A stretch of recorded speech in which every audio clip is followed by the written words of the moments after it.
있어서 크게 문제는 없을 것 같습니다. 알겠습니다. 국민들이 많이 걱정하시는데 걱정 안 해도 되겠다 그 말이죠. 네. 기후환경에너지부는 웬만한 다른 부처들은 안 그러던데 여기는 왜 2,930명이 정원인데 현원이 2,973명이라 더 초과됐을까요? 누가 답변을 좀. 이 정원보다 왜 현원이 많으냐 이 말이죠. 조직 담당 뭐 국장이라도 있을 거 아니에요.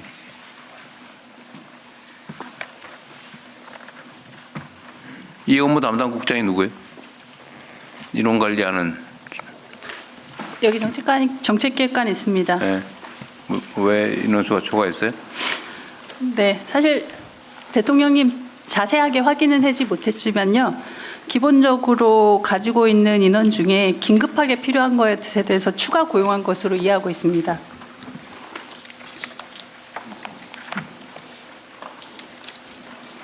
추가로 임시로 그렇게 하는 게 그 행안부가 다 동의를 하거나 저번에 복지부 같은 경우는 코로나 때문에 임시적으로 했다는데 여기는 특별히 그런 사안도 없는데 정원 초과 운영하는 게 좀 이상한데 이게 원래 환경부에서 초과되어 있었어요? 아니면 기후에너지 분야가 초과되어 있었어요? 환경부에서 추가되었을 것으로 보입니다. 기후에너지부는 추정하지 말고 이건 알고 팩트인데 뭐 합칭이 몇 달이나 됐다고 그 전에 정원 관리는 어떻게 돼 있었어요? 통합하기 전에 몰라요? 오늘 바꾸든지 해야지. 그냥 적당히 늘려서 쓰고 있고 그러면 안 되잖아요. 이것도 나중에 원인 파악을 정확하게 해보시고요. 네. 신규 댐은 전에 얘기한 대로 14개 중에서 7개는 취소하는 걸로 하고 7개는 네, 두 군데는 공론화 기구를 만들어서 찬반이 워낙 치열하니까 그 공론화를 7개는 일단 취소하고 취소했습니다. 남은 7개 중에서 2개는 공론화 과정을 거치기로 하고 나머지 5개는 5개는 일종의 정밀 용역을 해서 꼭 필요한지 아닌지 혹은 다른 대안이 있는지 없는지 이것까지 검토하기로 했어요. 판단해서 최종적으로 네. 확정할 예정입니다. 주민들끼리 갈등이 심하죠. 찬반이 지천댐 같은 경우 가장 심하고요. 감천댐이 약간 찬반이 있습니다. 지금 뭐 저번에 충청도 어디가 네, 충청도 청양부여 쪽에 있는 지천댐이 그게 지천댐이에요? 그렇습니다. 그건 과거부터 시도를 2차례 했는데 반대 주민의 반대가 세서 번번이 댐을 못 만들었던 지역이거든요. 그런 경험이 있어서 더 한 것 같습니다. 그 판단에서 찬성이 많으냐 반대가 많으냐 또 일단 중요하긴 한데 그게 중심이 되면 안 되고 그렇습니다. 필요하냐 안 하냐가 먼저 더 중요한 판단 그래서 기준이겠죠. 공론화위원회 안에 찬반 주민들이 직접 참여하지는 않고요. 전문가들과 중립적인 분들이 참여해서 실제로 그 필요성이 있는지 여부를 판단하고 그 주민들의 찬반 여부는 이제 나중에 감안할 일이죠. 그렇습니다. 너무 휘둘리지 말자 그 말이에요. 네. 어느 쪽이든. 가습기 살균제 이거 참 계속 문제인데 이게 지금 재발 방지를 위한 시스템은 만들어 가나요? 예를 들면 유해 물질에 대해서 좀 더 정밀하게 사전 통제를 해야 될 거 아닙니까? 그렇습니다. 이게 그건 뭐 어떻게 준비하고 있어요?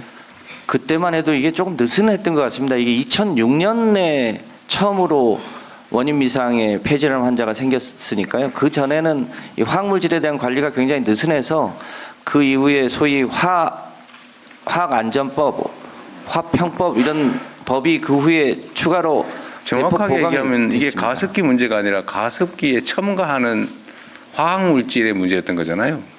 그걸 승인했습니다. 아, 그것도 원래 승인 대상이긴 했는데. 네.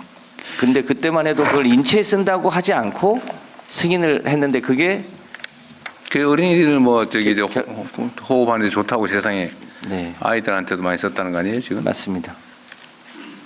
앞으로는 이런 일이 안 생기나요? 네, 지금은 그 관련한 법안이 대폭 강화돼서요. 거의 한 10만 개 이상의 물질과 상품을 일일이 다 사전에 검수하고 네. 승인을 하거나 하고 있습니다. 지금 최근에 아마 우리 국민들께서도 좀 체감하실 텐데 지금 이제 얘기를 하니까 매년 봄만 되면 그 미세먼지 때문에 난리였잖아요. 네. 근데 최근에는 그런 게 많이 줄었어요, 그죠? 현실적으로. 거의 한 절반 가까이가 중국에서 영향을 미쳤는데요. 네. 중국이 빠르게 석탄을 재생으로 바꾸고 있어서 일단 원초적으로 넘어오는 게 줄어들었고요. 우리나라도 충남 지역에 있는 석탄 발전소가 30개인데 이 겨울부터 봄까지는 특별하게 계절 관리제로 해서 그 기간 동안에는 아예 멈추거나 그랬어요? 제약을 합니다. 그러니까 확실히 좋아졌고 전기차가 좀 늘어난 것도 영향이 있고요. 네. 그래서 과거보다는 훨씬 좋아졌습니다. 그런 것 같아요. 이렇게 객관적 수치상으로도 이걸 뭐라고 읽어요, 이걸? 마이크로그램입니다. 마이크로그램. 26 마이크로그램이던 게 어쨌든 이제는 16 마이크로그램 정도로 그렇습니다. 절반 가까이 줄었다. 네. 훌륭한 일이네요. 일회용 컵하고 플라스틱 빨대는 이거 정권 바뀔 때마다 싸움 나요, 그죠? 문재인 정부 때 사실은 결정을 했는데요. 우리가 훨씬 재활용 제도를 잘하고 있었음에도 유럽의 일부 제도를 베껴가지고 했는데요. 점주는 점주대로 불편하고 소비자는 소비자대로 불편하고 네. 거기다 컵에 스티커도 붙여야 되고 이런 불편함이 있어서 시행이 안 됐는데요. 일회용 컵 보증제는 사실은 그 컵 가져갔다가 쓰고 난 다음에 가져오면 돈 돌려주겠다 그거잖아요. 그렇습니다. 그것도 매장에 돌려주거나 그걸로 컵을 그거를 위한 기계를 설치하거나 네. 좀 약간 탁상 행정 느낌이 나요. 그렇습니다. 근데 병이나 이런 건 다르잖아요. 그야 뭐 아무데나 갖다 줘도 되고. 네. 근데 이거 종이컵은 플라스틱 컵은 조금 결국은 어떻게 하기로 했다고요? 이 컵은 그러면 원래 그러니까 이제 매장 내에서는 당연히 이제 일회용 컵을 안 쓰고요. 이제 매장 외로 가져갈 때 일회용 컵 보증제가 아니고 일종의 이제 돈을 더 플라스틱을 내라. 가져가면 거기에 이제 그 매장에서 자율로 100원 내지 200원을 실제로 받습니다. 그래서 그거는 이제 재활용 시스템으로 돌아가고요. 본인이 이제 텀블러를 가져올 경우에 한 300원 정도를 깎아주고 탄소 포인트도 받고 하면 일회용을 쓸 때와 텀블러를 쓸 때 가격 차이가 그건 대략 강제하는 겁니까? 그건 본인이 선택하는 겁니다. 아니까 본인이 선택을 하는데 뭐 텀블러를 가져갈지 종이컵으로 받을지 그건 당연히 고객이 선택하는데 네. 거기에 대해서 어떤 부담금을 주고 어떤 혜택을 줄 거냐는 강제되는 거냐 이 말이죠. 일단 제도는 의무화하고요. 플라스틱 가격을 얼마를 받을지는 그 해당 점주나 그 업체에서 정할 수 있도록 하고 그러면은 영수증에 이제 플라스틱 컵 값이 150원이다, 200원이다 이게 찍히게 됩니다. 그럼 안 지키려면 10원씩 받아도 10원씩 하면 되겠네 그냥. 최소 가격은 정할까 합니다. 그러니까 내가 네, 물어보는 생산 거예요. 단가 이상은 반영을 해야 된다고 생각합니다. 네, 가격도 강제할 거다 일정 네, 금액. 그래서 가칭 컵을 따로 계산하는 방식으로 해서 컵 가격을 내재화하려고 합니다. 네, 얼마 정도인데 그게? 이제 대략 한 100원에서 200원 정도. 100원, 200원 정도? 네. 그러면은 이 자기 컵을 가져가면은 한 이제 정해진 5,000원이다. 단가에서 네. 네. 최소 100원에서 200원 정도는 깎아 줄 거고 만약에 네. 종이컵으로 받아가면 정해진 가격에 1, 200원을 더 내야 되고. 그렇습니다.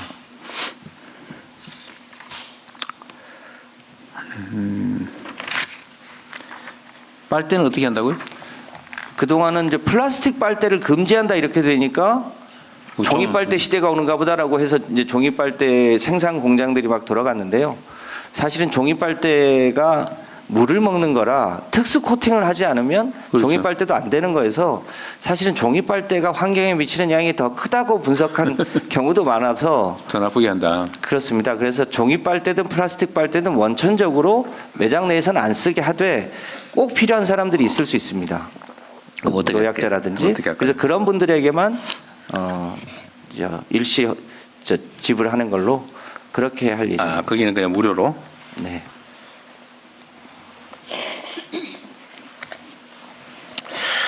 네, 알겠습니다. 하여튼 이것도 어떤 제도를 만들 때는 실현 가능성이나 국민 편이나 뭐 이런 걸 다 고려를 해야 되는데 그냥 네, 필요성만 불편함이 없도록 하고 필요성만 고려해가지고 하다 보니까 저항도 생기고 그렇습니다. 비난도 받고 정책의 신뢰도 떨어지고 그런 것 같습니다. 근데 환경 분야는 그런 게 많죠. 네. 이상적으로는 해야 될 일인데 생활상의 불편을 주니까 자칫 잘못하면은 비난받을 가능성이 많으니까 각별히 신경 쓰면 좋겠습니다. 네. 에너지 분야는 2030년에 100기가와트 목표로 재생에너지를